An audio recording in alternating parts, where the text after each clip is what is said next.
हाय नमस्कार. आजची आपली रेसिपी आहे वेगळी आहे, म्हणजे टूरवर नेण्याकरिता अशी दाखवणार आहे मी. पण त्या अगोदर तुम्ही माझ्या चॅनलवर नवीन असाल तर व्हिडिओला लाईक करा, शेअर करा आणि चॅनलला सबस्क्राईब करा. चला तर बनवायला सुरुवात करूया. आता इथे मी 1 वाटी डाळ घेतली होती, 2 तास भिजवलेली आहे. ही डाळ मी आता बारीक करून घेणार आहे मिक्सरमध्ये. आणि यामध्ये 2 हिरव्या मिरच्या, एवढा कढीपत्ता, 4 ते 5 लसूण कळ्या आणि थोडं अद्रकचा तुकडा. हे आता मी डाळ बारीक करून घेणार आहे पहिले. हे बघा, आता ही चणा डाळ भिजू घातलेली मी यामध्ये बारीक करून घेतलेली आहे. अशी जाडसर थोडी बारीक करून घ्यायची आहे हिला. आता हे यामध्ये काढून घेत आहे मी एका भांड्यामध्ये. डाळ बारीक झालेली आहे. आता यामध्ये 1 चमच लाल मिरची पावडर आहे, 1 चमच हळदी पावडर आहे आणि स्वादानुसार मीठ आहे आणि अर्धा चमच जिरा पावडर आणि अर्धा चमच धनी पावडर आहे. हे सर्व जिन्नस यामध्ये मिळवून घ्यायचं आपल्याला.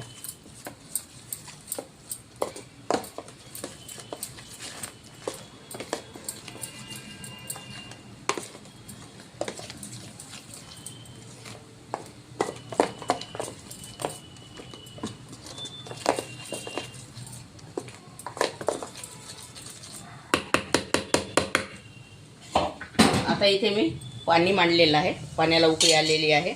आता यावरती मी एक चाळणी ठेवणार आहे, चाळणीला तेल लावलेलं आहे. आता हे सारण आपण यामध्ये टाकायचं आहे.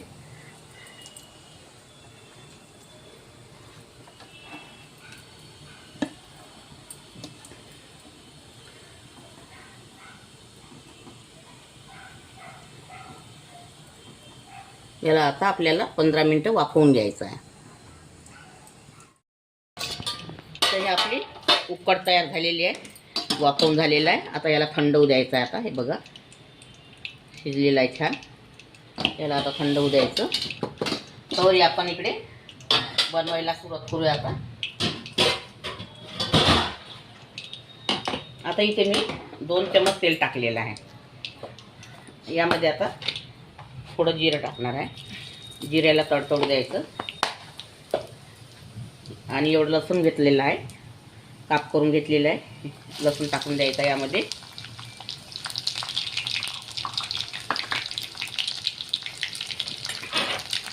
लसूण थोडा कलर येऊ द्यायचा.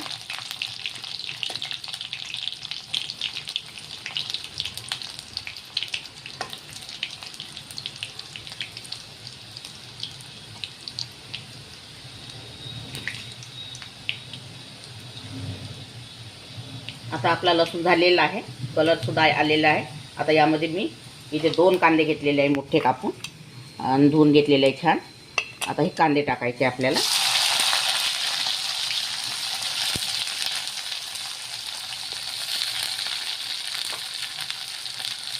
कांदा छान तांबूस कलर येईपर्यंत होऊ द्यायचा आपल्याला. आणि यामध्ये इथे 5 ते 7 हिरव्या मिरच्या घेतलेल्या आहे, ह्याही यामध्ये टाकायच्या. आता याला छान होऊ द्यायचं.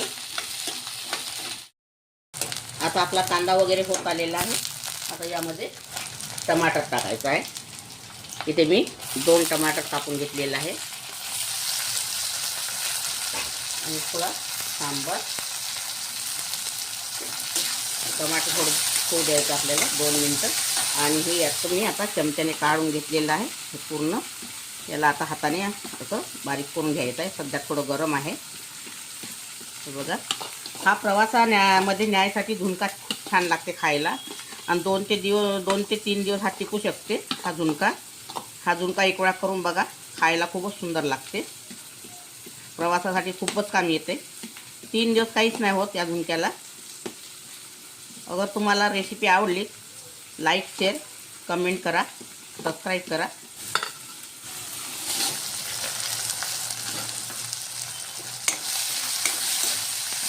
टमाटर बी आपल्याला झालेलं आहे. इथं थोडी पुन्हा हळद घेतलेली आहे अर्धा चम्मच. आणि पहिले मीठ वापरलेलं आहे आपण. आता थोडं मीठ घेतलं आहे यामध्ये. तिखटही टाकलेलं आहे आपण, मिरची टाकलेली आहे आणि धनी पावडर जिरा पावडर वगैरे टाकलेलं आहे आपण पहिलेच बेसनामध्ये. तर आता यामध्ये मी टाकणार नाही, सगळं त्यामध्येच आहे म्हणून आता टाकलेलं नाही.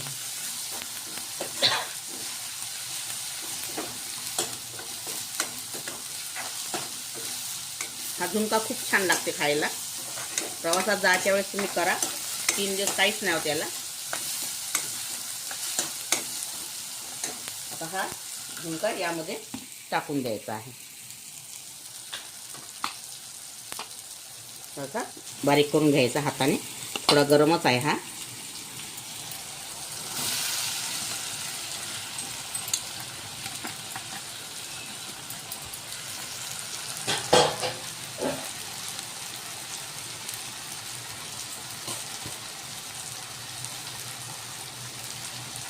छान आता याला मिळून घ्यायचं.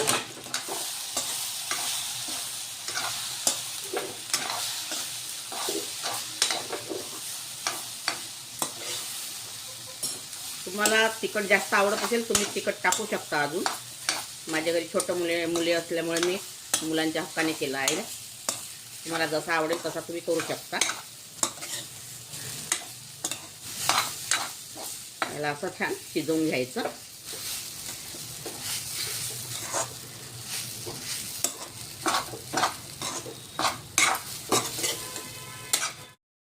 आता आपला झुणका झालेला आहे. आता यामध्ये मी कस्तुरी मेथी टाकत आहे. अशी हाताने बारीक करून घ्यायची. आता पावसाळ्यात टमाटे येत असते, वरून टाकली म्हणजे स्वाद छान येते. आणि एक वेळा करून बघा असं बेसन. 3 दिवसापर्यंत काही होणार नाही या बेसनाला. बेसन म्हणा, झुणका म्हणा, जे काही म्हणत आहे ते म्हणा तुम्ही, खूप सुंदर लागते खायला.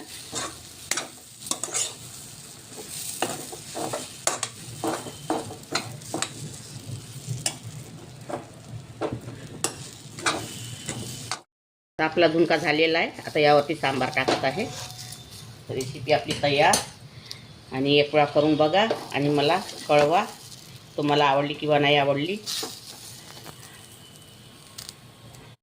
झणझणीत झुणका आपला तयार झालेला आहे. अगर तुम्हाला माझी रेसिपी आवडली असेल तर व्हिडिओला लाईक करा, शेअर करा, चॅनलला सबस्क्राईब करा आणि इंस्टाग्रामवरती आणि फेसबुकवरती जाऊन फॉलो करा. व्हिडिओ बघितल्याबद्दल धन्यवाद.